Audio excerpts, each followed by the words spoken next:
प्यारे बच्चों, विगत दिनों से हम लोग द्विघात बहुपद द्विघात समीकरण का अध्ययन कर रहे हैं। द्विघात बहुपद का अध्ययन तो हम लोग बहुपद के चैप्टर में ही पढ़े थे। कल हम लोगों ने उसे द्विघात समीकरण के रूप में देखा, द्विघात समीकरण की जांच करना भी जान लिया।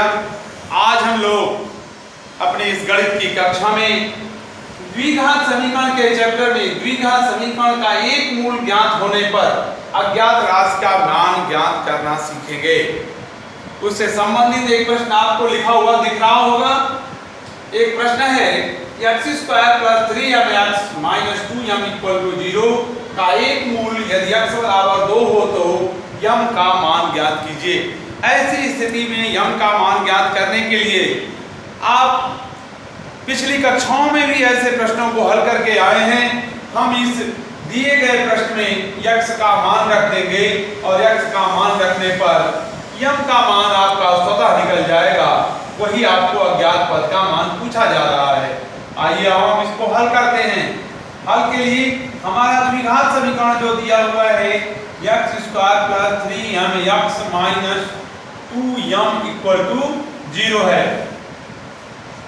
में इसमें x बराबर 2 रखने पर x का मान 2 रख दीजिए। जब आप x का मान 2 रखेंगे तो 2 का स्क्वायर प्लस 3m × 2 - 2m = 0।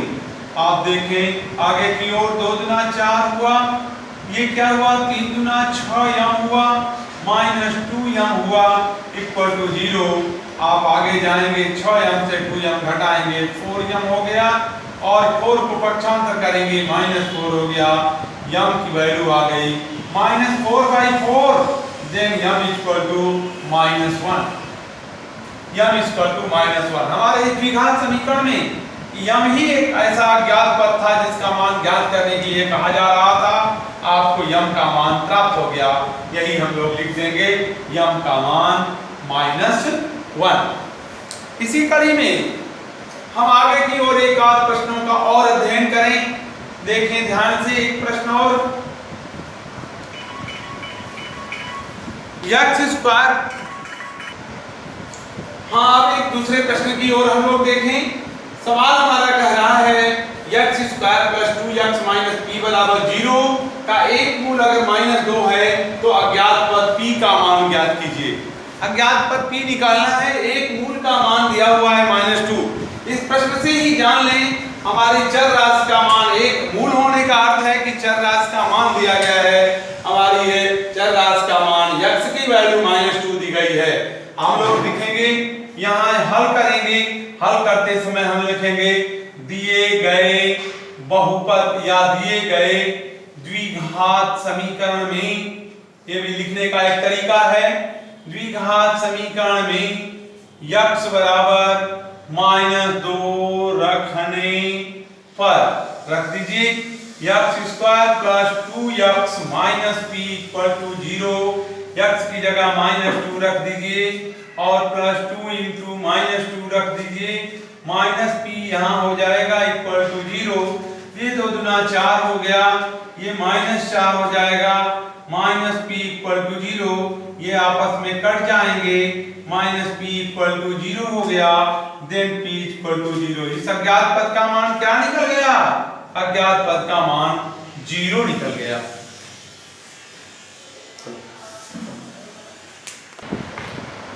प्यारे बच्चों, इस अज्ञात पद के ज्ञात करने के बाद छोटा सा सवाल आपको परीक्षा में 1 नंबर का पूछा जाएगा, जैसा कि अभी मैंने बताया है। अब आपके महत्वपूर्ण प्रश्नों की ओर मैं चल रहा हूं। एक अगला हमारा आर्टिकल है द्विघात समीकरण हल करने की विधियां। द्विघात समीकरण याद रखो, द्विघात समीकरण को हल करने की विधि जो है हमारी कुल 3 विधियां हैं। इसको हल करने की कुल 3 विधियों का ज्ञान आपको कराया जाएगा यहाँ पर इस चैप्टर में, जिसमें पहली विधि होगी गुणनखंड विधि। गुणनखंड विधि। दूसरी विधि का अध्ययन होगा पूर्ण वर्ग बनाकर और तीसरी विधि का अध्ययन हम लोग करेंगे श्रीधरा चार्य विधि। ध्यान से अब सुनिए, इसमें से द्विघात समीकरण के हल करने की जो हमारी 3 विधियां दिखाई गई हैं, गुणनखंड विधि, इस विधि का अध्ययन हम लोग पिछली कक्षाओं से ही पढ़ के आ रहे हैं। इसके विषय में प्रश्नों को हल करना भी हम अच्छी तरह जानते हैं, फिर भी आपको बताया जाएगा। पूर्ण वर्ग बनाकर इसका लघु रूप हम लोगों ने कक्षा 9 में एक प्रश्नावली थी, पूर्ण वर्ग बनाकर गुणनखंड करना। पूर्ण वर्ग बनाकर गुणनखंड करने वाले चैप्टर में हम लोगों ने इसका अध्ययन किया है, लेकिन यहाँ समीकरण को हल करना है, इसलिए आपको पुनः इसे बताया जाएगा। तीसरी एक नई विधि का है, जिस विधि को आप पिछली कक्षाओं में कहीं नहीं जानते हैं, वो है इस द्विघात समीकरण को हल करने की श्रीधराचार्य विधि। आइए हम लोग सबसे पहले सीखना शुरू करेंगे द्विघात समीकरण हल करने की प्रथम विधि, जिसे हम गुणनखंड विधि कहते हैं। प्यारे बच्चों, हम लोग जानते हैं द्विघात समीकरण का मानक रूप क्या होता है, ax square plus bx plus c बराबर 0 होता है। ax square plus bx plus c बराबर 0 के रूप में लिखा हुआ हमारा द्विघात समीकरण द्विघाती त्रिपद व्यंजक के रूप में होता है, और द्विघाती त्रिपद व्यंजक को हल करना हम लोग जानते हैं। ऐसे प्रश्नों को हल करने के लिए एक सूक्ष्म विधि जैसा मैं कक्षा में बताया करता हूं, यदि a इक्वल टू 1 है, अगर a की जगह पर 1 लिखा है, a की जगह पर 1 छिपा हुआ है, तो हम इस c वाले पद का ऐसा दो गुणनखंड करते हैं आए हुए गुणनखंडों के पदों का योगफल अथवा अंतर इस b के बराबर हो जाए। ये हमारी बात है, ध्यान से सुनिए। पिछली कक्षाओं में मैंने बताया था, फिर आज दोहरा रहा हूं कि अगर द्विघाती त्रिपद व्यंजक 2 घात वाला हो, 3 पदों वाला हो, ऐसे व्यंजकों के जो समीकरण बनाए गए हैं, जिसे हम द्विघात समीकरण के नाम से जानते हैं, जहां a की जगह पर 1 छिपा हुआ है, a बराबर 1 है, ऐसे पदों को गुणनखंड विधि से हल करने के लिए c के जगह पर जो पद अचर पद है, उसका हम ऐसा खंड करते हैं जिसके खंड करने के उपरांत जो 2 पद प्राप्त होंगे, उन 2 पदों का योगफल अथवा अंतर, इन्हें जोड़ने पर अथवा घटाने पर यह मान जो आता है b के बराबर हो जाए, और इस विधि से हम आगे बढ़ा लेते हैं। लेकिन यहीं पर अगर यह a नॉट इक्वल टू 1 होता है, यह a 1 के बराबर नहीं है, तथा इसी में शर्त जुड़ी है a not equal to 0, a न तो 0 के बराबर हो और न तो a 1 के बराबर हो, यानी a की जगह पर 2 हो, 3 हो, 4 हो, 5 हो, 6 हो, 7 हो, डॉट डॉट कोई भी संख्या हो। ऐसे जगह, ऐसी स्थिति होने पर हम लोग ऐसे गुणनखंड विधि से हल करने के लिए इस a और c, इन दोनों पदों का आपस में गुणा करते हैं। आया हुआ जो गुणनफल हमको प्राप्त होता है, उस गुणनफल का भी पुनः 2 खंड करते हैं, और ऐसे ये 2 खंड प्राप्त किए जाते हैं जिनका योगफल अथवा अंतर, जोड़ अथवा घटाना इस पुनः b के बराबर हो जाए, तब हम गुणनखंड विधि से हल कर लेते हैं। प्यारे बच्चों, यह भी गुणनखंड विधि में जो मैंने 2 तरह से बताया, a इक्वल टू 1 और a नॉट इक्वल टू 1, इन पर हमारे आधारित 2 सवाल आपको चार्ट पर लिखे दिखाई दे रहे हैं। x square plus 5x plus c बराबर 0, जहां a का मान 1 है, 4x square minus x minus 5 बराबर 0, जहां a का मान 1 नहीं है, 4 है। आइए हम प्रथम प्रश्न को हल करें। x square plus 5x plus 6 equal to 0। 6 का हम केवल यहाँ खंड करेंगे, 6 के बहुत खंड हो गए, 1 गुणे 6 होगा, 6 गुणे 1 होगा, 2 गुणे 3 होगा, 3 गुणे 2 होगा।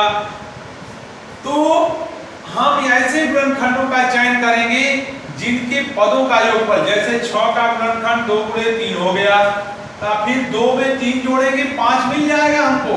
यह हमारे लिए खंड उपयोगी है। आ जाइए हम इसे हल करने के लिए आगे बढ़ते हैं। x square plus 2 plus 3 into x plus 6 equal to 0 लगाने के आपके एक सिस्टम है।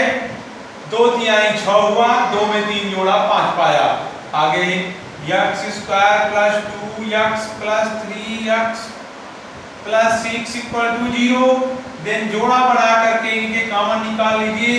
आप जोड़ा निकालेंगे x प्लस 2 हो जाएगा यहाँ, फिर यहाँ 3 कॉमन निकालेंगे x प्लस 2 हो जाएगा इक्वल टू 0 लिखना नहीं भूलेंगे क्योंकि समीकरण है। एक पोस्ट में x प्लस 2 हुआ, दूसरे में x प्लस 3 हुआ इक्वल टू 0। यह द्विघात समीकरण के दो खंड हमारे प्राप्त हुए, x प्लस 2 और x प्लस 3 बराबर, इनका गुणनफल 0 है। निश्चित ही है कि दोनों पद में से कोई न कोई एक जरूर 0 है, अर्थात हम इन दोनों पदों का 0 से तुलना करेंगे और हमारे इस द्विघात समीकरण के मूल प्राप्त हो जाएंगे।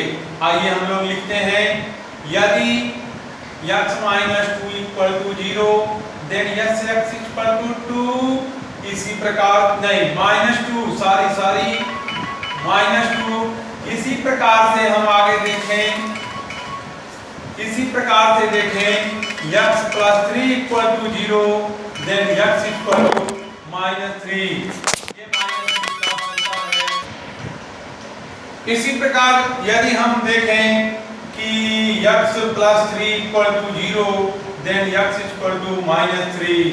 इस प्रकार से हमारे जो द्विघात समीकरण के मूल प्राप्त हुए, द्विघात समीकरण के जो मूल प्राप्त हुए हैं वे मूल हैं -2, -3। This is answer.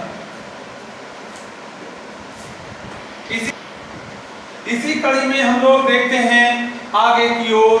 यदि हमारा यह प्रश्न दूसरा देखा जाए, 4x square minus x minus 5 equal to 0। यहाँ हम देखते हैं बहादुरों कि x की जगह पर 1 नहीं है, अर्थात हम 4 और 5 का गुणा करेंगे। आइए हम रफ पर देख लेते हैं आगे की ओर। 4 इंटू 5 करेंगे, 4 इंटू 5 करेंगे, आपका 20 प्राप्त होगा। 20 का पुनः हम ऐसा गुणा करेंगे, ऐसा खंड करेंगे जिसका अंतर योग अथवा अंतर 1 के बराबर आ जाए। योग अथवा अंतर 1 के बराबर पाने के लिए फिर हमको वही पद मिल जाएंगे 5 और 4। देखिए 5 गुणे 4 बराबर 20, 5 और 4 और 5 में से 4 घटेगा 1 प्राप्त हो जाएगा। ये हमारा वही जस का तस रहेगा। आगे हम देखें 4x स्क्वायर माइनस पोस्ट में 5 माइनस 4। देखिए 5 माइनस 4 यानी 5 और 4 का गुणनफल 20 हो रहा है और अंतर 1 हो रहा है, इंटू x, ये वाला x -5 इक्वल टू 0। देन आगे जाएंगे 4x स्क्वायर माइनस 5x, खोल देंगे ब्रैकेट्स को, अब माइनस माइनस प्लस मिलके 4x minus 5 equal to 0। Then इनका जोड़ा लगा लेंगे, यहाँ से आप x कॉमन निकालेंगे, क्या होगा 4x माइनस 5 हो गया, प्लस 1 कॉमन निकालेंगे 4x माइनस 5 हो गया बराबर 0 हो जाएगा। एक क्वेश्चन में हो गया x प्लस 1, दूसरे क्वेश्चन में हो गया 4x माइनस 5 इक्वल टू 0। फिर हम इसी को देख लेंगे, आगे की ओर बढ़ा करके हमको मूल प्राप्त करने हैं। दोनों ही जो 0 से तुलना करेंगे, लिखेंगे यदि x plus 1 equal to 0 then x equal to -1। एक x के मान एक मूल प्राप्त हो गया। इसी प्रकार से हम कहेंगे यदि 4x minus 5 equal to 0 then 4x equal to 5 then x equal to 5 by 4। यह भी हमारा दूसरा मूल प्राप्त हो गया। इसलिए उपरोक्त द्विघात समीकरण के जो मूल हो गए वो हमारे x बराबर आ गए -1, 5 by 4। This is answer. इस प्रकार से हमने गुणनखंड विधि से प्रश्नों को हल करने के लिए दो समीकरणों का अध्ययन किया और दोनों समीकरणों को इस प्रकार से लगा करके आपके सामने दिखाया। हाँ प्यारे बच्चों, अब हम दूसरी विधि का अध्ययन करने जा रहे हैं, जिसका है पूर्ण वर्ग बनाकर। पूर्ण वर्ग बनाने के लिए सबसे पहले हम जान लें पूर्ण वर्ग मानी a प्लस b का whole square, a square plus 2ab plus b square हम जानते हैं, और भी पूर्ण वर्ग है -2ab + b स्क्वायर के रूप का हम जानते हैं। इन दोनों विधियों के आधार पर ही हमें पूर्ण वर्ग बनाना सवाल हल करेंगे। आइए हम पूर्ण वर्ग पर आधारित एक प्रश्न को देखें। प्रश्न है हमारा x² + 4x + 3 = 0। x² + 4x + 3 = 0 एक हमारा द्विघात समीकरण है। इसे हमें हल करना है पूर्ण वर्ग विधि से। पूर्ण वर्ग विधि बना करके हल करने के लिए सबसे पहले आप ध्यान दो, थोड़ी सी इस विधि को हल करने में आपको कठिनाई जरूर आएगी, लेकिन हमारी ट्रिक को आप समझें। लगाने के इसके कई तरीके हैं, लेकिन जो सबसे आसान तरीका है मैं आपको बताने जा रहा हूँ। सबसे आसान तरीका प्यारे बच्चों ध्यान से देखो, x² + 4x अचर पद को आप स्थानांतरित कर लो, पक्षांतर कर दो, -3 हो गया। देखिए मैं यहां से हल कर रहा हूं। अब इधर वाला जो बायां पक्ष का पद है आप इन्हें पूर्ण वर्ग बनाने का प्रयास कीजिए। देखिए मैं कर रहा हूं, पहला पद का होल वर्ग है प्लस इस पद को पूर्ण वर्ग बनाने हेतु तो कितना जोड़ना या घटाना पड़ेगा, जो काम करना पड़ेगा वही हम दाएं पक्ष में भी करेंगे। देखिए यहां से 2 पहले पद का होल वर्ग धन लगा दिया, 2 गुणे पहला पद गुणे दूसरा पद, यानी 2 गुणे पहला पद है x और कितने का और गुणा कर दें कि 4 हो जाए, 2 का, यानी 2 दूना 4x हो गया। दूसरा पद मिल गया यानी 2 का होल वर्ग मिल गया, बराबर ऋण 3 तो पहले से था और इधर आपने अपने मन से क्या जोड़ा है, +2 का होल वर्ग जोड़ दीजिए। अब आगे बढ़िए, इस पूरे पद को पूर्ण वर्ग के रूप में हम लिख सकते हैं x + 2 का होल वर्ग और बराबर इसे हल कर लीजिए, ऋण 3 और 4। अब आप ले आइए यहाँ x + 2 का होल स्क्वायर = 1। हम पुनः पक्षांतर कर लेंगे। अब x + 2 का होल वर्ग -1, इसको हम लोग लिख सकते हैं x + 2 का होल वर्ग -1 स्क्वायर। इसी में हम एक सूत्र और जानते हैं, a² - b² बराबर होता है a + b और a - b का होता है। आगे की ओर बहादुर देखो, a² - b² के रूप का हो गया, वर्गांतर हो गया, एक में जोड़ेंगे और एक में घटाएंगे। आइए हम आगे की ओर जाते हैं, x + 2 + 1 एक कोष्ठ में, x + 2 - 1 दूसरे कोष्ठ में =0। =0 यहाँ छूट गया है, =0 लिख लीजिए। अब आगे जाएंगे, x + 3 हो गया, x + 1 हो गया =0।